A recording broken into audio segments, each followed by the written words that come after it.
Le dialogue intermalien a été ouvert officiellement le 21 avril à l'ambassade du Mali au Sénégal où M. Asko Faré, Moulay Ali Khalil, président des délégués du dialogue, et M. Drissa Malé, chargé d'affaires, ont respectivement invité ses concitoyens maliens à faire en sorte de conduire ce dialogue dans la sérénité et le respect des opinions des uns et des autres. Ma carrière. Mon voyage de noces en 1980, c'est à Dakar que je suis venu faire ça. J'avais les moyens à l'époque d'aller en France, d'aller aux États-Unis. Non, j'ai préféré venir à Dakar. Les deux plus fortes décorations dans ma famille obtenues par moi, je les ai obtenues à partir de Dakar. Le président Ibeka m'a décoré commandeur de l'Ordre national du Mali, c'est là. Macky Sall a vu ça, il dit malheureusement je ne peux pas te donner plus que ton président, je te décore commandeur de l'Ordre national du Lion du Sénégal.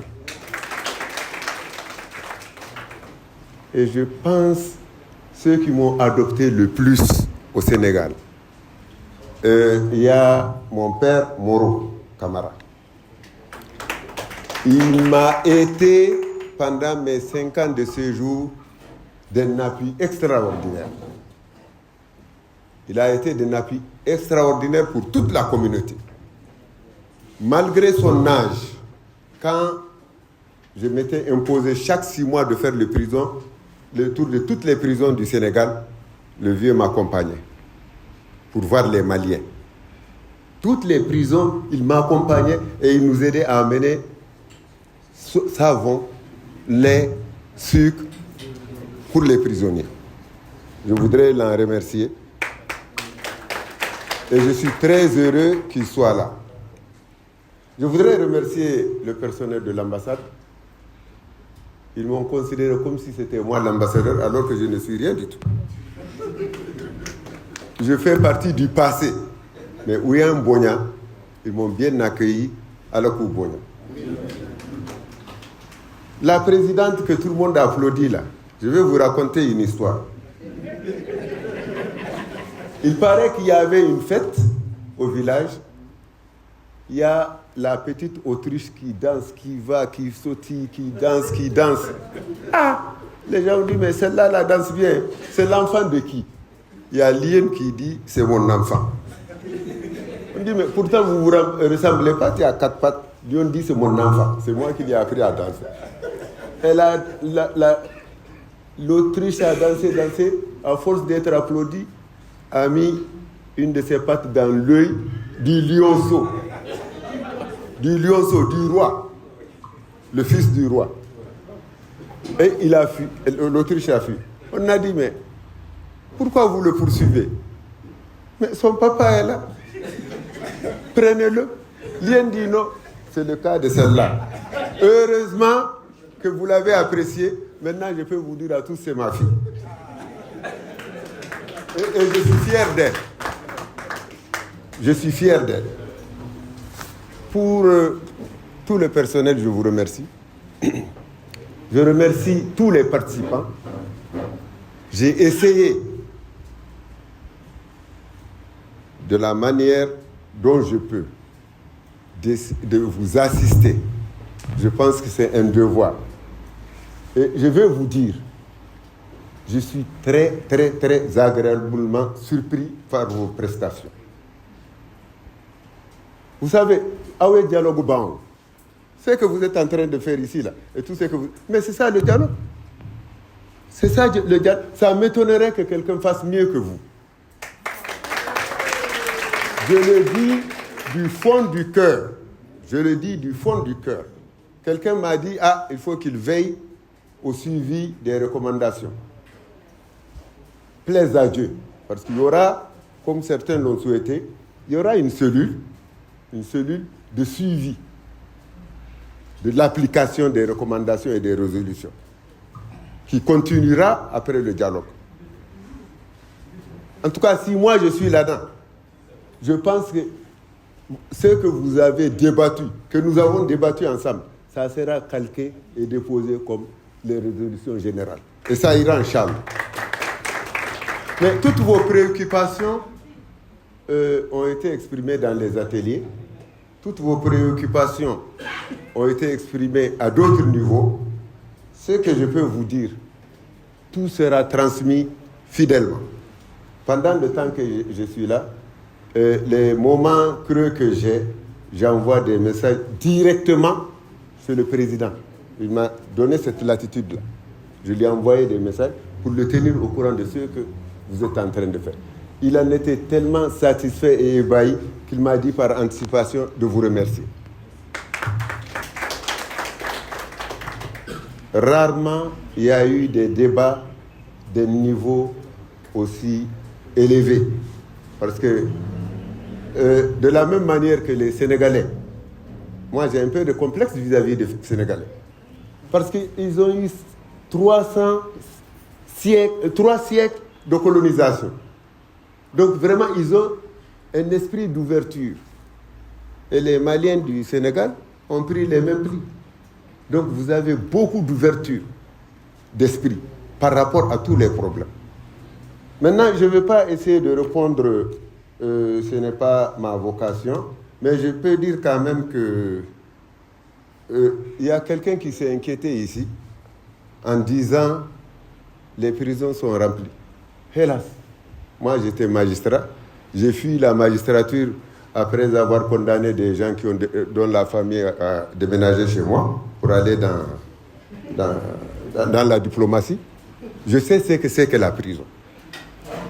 En faisant les stages de formation des magistrats en France pendant 2 ans et demi, on a magistrats des séjours en prison. Et tous les magistrats qui ont fait les séjours en prison, non pas comme prisonniers, mais pour vivre l'atmosphère carcérale, deviennent plus tout. Malheureusement, ça n'a pas lieu. Donc, vous l'avez dit, à tour de bras, on envoie des gens en prison. Mais la présidente a dit, quand tu voles une banane ou bien tu voles un avion, tu es toujours voleur. Donc, les prisons remplies, ce n'est pas l'apanage du Mali seulement. J'ai sillonné les prisons d'ici, c'est tout le temps rempli. Parce que les gens sont débordés. La criminalité a augmenté partout. Le gain facile. Donc, même si on construit d'autres prisons, ça ne va pas résoudre le problème. Vous avez parlé de camp pénal agricole. Mais il y en a au Mali. Le camp pénal de Kenyoroba. Il y en a au Mali. On a envoyé des gens là-bas. Il y a de nouvelles prisons. Mais il est impossible de désengorger les prisons. Les crimes qui se font, c'est inimaginable. Par rapport... quelqu'un a dit que dans son village, il y a des cimetières pour nobles et des cimetières pour esclaves. Bon, l'essentiel, c'est qu'ils aillent tous au cimetière à la mort. Mais c'est ça l'essentiel. Parce que tu as beau être noble, si tu es couché dans le cimetière, la noblesse est finie. Tu vas rendre compte à Dieu. Vraiment, il doit même s'en féliciter. Heureusement que les nobles meurent aussi. C'est une compensation pour eux.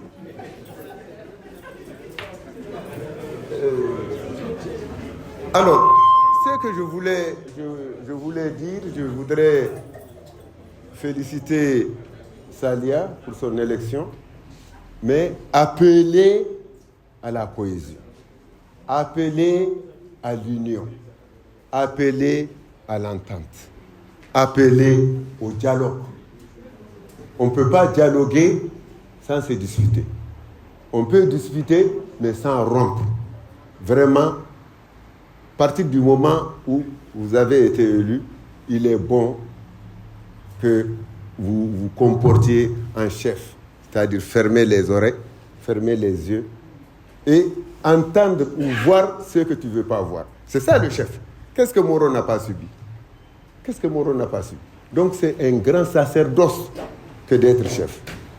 Ensuite, je voudrais finir en vous donnant encore une fois l'assurance quant à ma satisfaction. Très sincèrement, je suis fier de vous. vous êtes des intellectuels accomplis.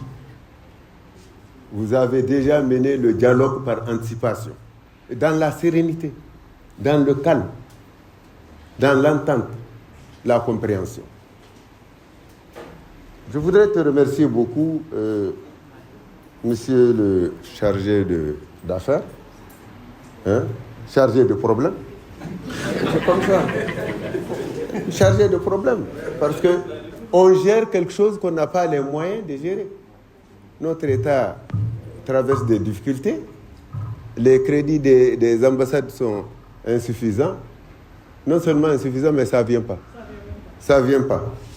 Donc, heureusement, vous êtes au bord de la mer. Vous allez vivre d'eau fraîche et d'air frais. Et vous ne souffrez pas de la chaleur. Sinon, vraiment, on est au courant de toutes vos difficultés. Encore une fois, je vous remercie. Je serai votre ambassadeur auprès du comité du dialogue et demander à Dieu que son choix porte entre autres sur moi pour être dans le suivi. Et je vous assure que vous... Nous sommes pratiquement à la fin. J'ai concocté un petit discours de clôture que je vais devoir lire. Ambassadeur Moulay Khalil Asko Faré, délégué du comité de pilotage du dialogue inter-malien pour le Sénégal, chers collègues du personnel diplomatique et local de l'ambassade du Mali, mesdames et messieurs les représentants des services techniques extérieurs dans vos domaines respectifs d'intervention, mesdames et messieurs les fonctionnaires internationaux maliens exerçant dans les organismes internationaux au Sénégal, mesdames et messieurs les représentants des associations fêtières et autres associations de Maliens non affiliés, mesdames et messieurs les opérateurs économiques et entrepreneurs maliens au Sénégal, chers compatriotes, mesdames et messieurs les participants, chers invités, mesdames et messieurs, nous voici arrivés au terme des travaux du dialogue intermalien pour la paix et la réconciliation nationale au niveau de l'ambassade du Mali. Je me réjouis de constater que les travaux se sont déroulés dans une atmosphère empreinte de fraternité, de convivialité, de cordialité et surtout de respect mutuel dans la diversité. Je remercie et félicite chaleureusement les participants qui n'ont ménagé ni leur temps, ni leur effort, et avec beaucoup d'abnégation pour la réussite de cette rencontre, combien importante et vivement attendue par le peuple et les plus hautes autorités de notre pays dans le cadre du processus de stabilisation et de pacification de notre chère patrie, meurtrie par plus d'une décennie de crises multidimensionnelles sans précédent. Il ne pouvait d'ailleurs en être autrement au regard de l'échec de toutes les initiatives et réponses extérieures expérimentées pour y parvenir. Mesdames et messieurs, pendant 3 jours d'affilée, vous avez procédé à un examen minutieux et sans complaisance, à des débats francs et parfois houleux sur les 5 thématiques retenues, avec pour seul et unique objectif de parvenir à des résolutions et recommandations à même de recréer les conditions de vivre ensemble afin que le Mali, jadis un havre de paix, retrouve la paix et la stabilité qui l'ont toujours caractérisé. Comment ne pas saluer, pour s'en réjouir, les pertinentes résolutions et recommandations auxquelles vous êtes parvenus pour l'atteinte des objectifs attendus. Ces résolutions et recommandations, issues d'un diagnostic sévère des maux qui assaillent notre pays, contribueront sans doute à enrichir les documents de travail au niveau de la phase nationale. Mesdames et messieurs, tout en étant fiers des recommandations et résolutions retenues, je voudrais d'ores et déjà vous donner l'assurance que l'ambassade prendra toutes les dispositions nécessaires en vue de leur acheminement diligent dans la perspective de la tenue de la phase nationale prévue du 6 au 10 mai 2024 à Bamako. Pour leur part, les plus hautes autorités de la transition qui ont placé ce dialogue intermalien pour la paix et la réconciliation nationale au rang des priorités nationales ne ménageront aucun effort pour la mise en œuvre effective des conclusions globales qui ne sont que la compilation des documents issus des différentes phases, dont celle des ambassades et consulats, parmi lesquels l'ambassade du Mali à Dakar. Mesdames et messieurs, avant de terminer, permettez-moi de réitérer mes sincères remerciements et mes chaleureuses félicitations aux participants venant des différentes composantes des Maliens des pays de la juridiction de l'ambassade qui, soucieux du devenir du Mali et des enjeux de ses assises, ont accepté volontiers de se sacrifier pour animer du mieux qu'ils peuvent les échanges et les débats au niveau des différentes commissions thématiques et de la séance plénière. Je voudrais vous exprimer la profonde gratitude de l'ambassade pour la part combien importante que vous avez consentie pour la réussite des travaux de cette rencontre et formuler des vœux pour un bon retour dans vos familles et services respectifs. Les mêmes remerciements et félicitations s'adressent aussi aux délégués du comité de pilotage venus de Bamako, l'ambassadeur Moulay Khalil Askou Faré, pour les directives et autres orientations données pour le bon déroulement des travaux, et au personnel diplomatique et local pour sa part de contribution aux différents niveaux d'organisation de cette rencontre.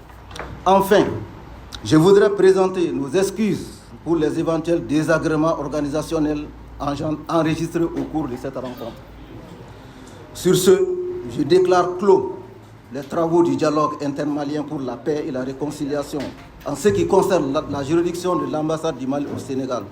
Vive le Mali, vive le peuple malien, qu'Allah bénisse le Mali et les Maliens. Je vous remercie de votre aimable. M. Selia Koulibaly, président du Haut Conseil malien, a salué le renforcement de la cohésion sociale via ce dialogue national. Président Barefo, Madame Si, Nana Fou, thématique duru bɛ président k'u fo a n'a composant k'u fo vraiment a se ka tɛmɛ nin kan thématique n'i y'a dira Sénégal ma bon santé son jamana dɔw m'a sɔrɔ mais a dira Sénégal ma parce que compétence min b'u la donc a baarakabaga bɛɛ bi fo maliyɛn bɛɛ lajɛlen tɔgɔ la ne kɔni n se ka foyi fɔ foli ni waleɲumandɔn kɔ baara min kɛra ala barika la an bɛ dugawu kɛ ala k'a kɛ ni baara sera Bamakɔ a ka ta en compte a ka ta en compte parce que mɔgɔ mana sɛgɛn ka fɛn kɛ n'i y'a kuru i fɛ a k'a sɔrɔ i ye min fɔ i ye taara y'a dɔ la vraiment ala k'a kɛ ni se kɛra ye an b'o fɔ ambassadeur ye an ka fɛnw ka ta en compte hali n'a bɛɛ ma ta a caman ka ta min bɛ se ka nɔgɔya se an bɛɛ lajɛlen ma.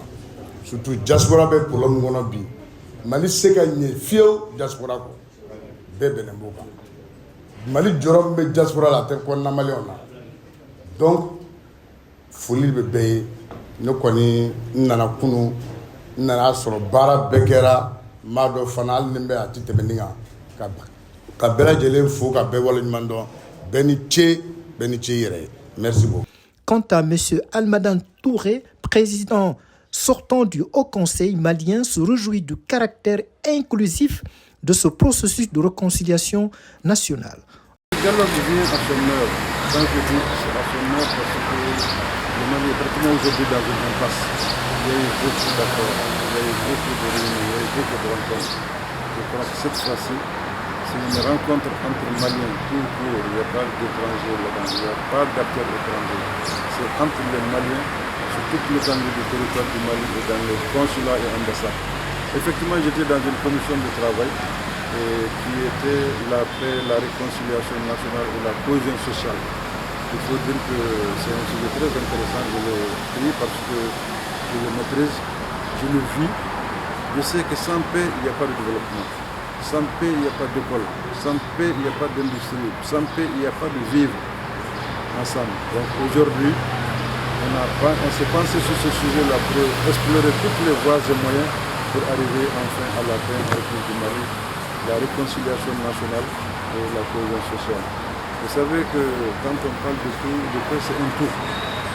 La paix c'est un tout parce qu'il fallait d'abord définir ce que c'est que la paix d'abord. Ensuite, déterminer les causes qui ont fait que cette paix s'est détériorée. Pendant longtemps, les Maliens ne se parlaient pas.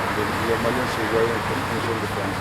Pour preuve, il y a certains acteurs qui ont refusé de participer, mais moi je dis que la politique de la chose vide n'est pas intéressante. Même quand on n'est pas d'accord avec quelque chose, il il faut venir dire que je ne suis pas d'accord. C'est ce qui m'a amené aujourd'hui. Évidemment, on ne s'est pas entendu sur le tout. Il y a le sud des sujets sur lesquels on s'est entendu. Il y a eu des convergences toujours. Par contre, il y a d'autres sur lesquels on ne s'est pas entendu. Donc, il ne faut pas jeter l'opprobre, on doit jeter l'opprobre à personne. On ne va pas nous remuer le couteau dans la plaie. Ce qui est le plus important, c'est que les Maliens puissent se retrouver, se parler, discuter, dialoguer pendant 3 jours, c'est ce qu'on a fait ici.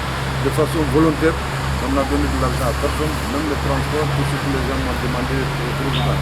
Est-ce qu'on a donné au transport? Je dis non, ça c'est volontaire. C'est un acte de Malien, c'est un acte de foi. Donc on est venu pour ça. Alors ce dialogue-là, c'est la première fois à l'Océan, c'est un dialogue public auquel on n'a pas participé d'autres pays, l'Algérie, la France et d'autres. Et aussi, c'est un dialogue décentralisé parce qu'on n'a pas impliqué les régions, les districts et même les ambassades de consul. Est-ce que vous pensez que ce dialogue justement va aboutir à ce que souhaite le monde? Bon, et ce qui était souhaitable, c'était de faire participer tout le monde. On ne peut pas obliger tout le monde aussi à venir. Évidemment, comme je l'ai dit tantôt, il y a certains qui ne sont pas d'accord pour participer au dialogue. Ils ont leurs raisons. Moi, comme je l'ai dit tantôt, je dis que je ne veux plus faire la politique de la chaise. Chaque fois qu'on parle du dialogue entre Maliens, je serai présent. Et on dit, même si tu n'es pas d'accord avec ce qui est dit, tu peux venir, tu le dis. Voilà, je ne suis pas d'accord avec quelque chose qui est en train d'être fait. Cela ne veut pas dire qu'on n'est pas dans le processus. On est dans le processus, on va continuer dans ce processus. Il y a beaucoup de partis politiques qui n'ont pas voulu participer. Bon, je ne peux pas condamner leur action, je ne peux pas condamner leur acte. Il y a aussi des associations qui n'ont pas participé. Mais moi, je suis indépendant, je dis non, je vais participer pour toutes les raisons que je viens d'évoquer. Je pense qu'à partir de là maintenant, un gros niveau va se lever sur le Mali. Parce que cette fois-ci, il n'y a pas eu d'étrangers. Comme je l'ai dit, les pays qui ont déjà connu ce dialogue, aucun de ces pays n'a fait partie de cette fois-ci. Ni la France, ni les États-Unis, ni les pays voisins. Donc ça c'est entre nous Maliens. C'est nous Maliens qui avons décidé de se parler, on s'est parlé et voilà, on a terminé maintenant. De ce dialogue est sorti des résolutions. Des résolutions qui vont partir à Bamako. Parce que plus tard, en mois de mai, il y aura le dialogue définitif puisque c'est la compilation de tout ce qui a été dit dans les différents pays, dans les régions et communes. Donc c'est à partir de là maintenant qu'on va prendre des décisions. Et tout de suite, j'ai entendu dire qu'il y aura un comité de suivi de toutes ces résolutions qui seront actées et qui va lier pratiquement les gouvernements. Puisqu'on ne peut pas dire aux Maliens de venir se parler, de discuter entre eux et puis après les résolutions qui en sortent soient mises dans le tiroir. Les Maliens disent que non, ils refusent ça. Ils refusent que les gouvernements, que les résolutions soient mises dans le tiroir. Les résolutions de cette fois-ci seront actées et seront appliquées. C'est ce que les Maliens demandent et c'est ce qui va se faire aussi. En définitive, malgré le boycott de certains partis politiques et sociétés civiles, ce dialogue a pu avoir lieu dans les communes, les régions, les districts, les ambassades et consulats de manière inclusive, sans intermédiation étrangère. C'est inédit dans l'histoire du processus de réconciliation nationale. À cet effet, les Maliens espèrent que cette fois-ci, les recommandations qui en ont résulté seront mises en œuvre selon les aspirations du peuple malien en vue de la restauration de l'État.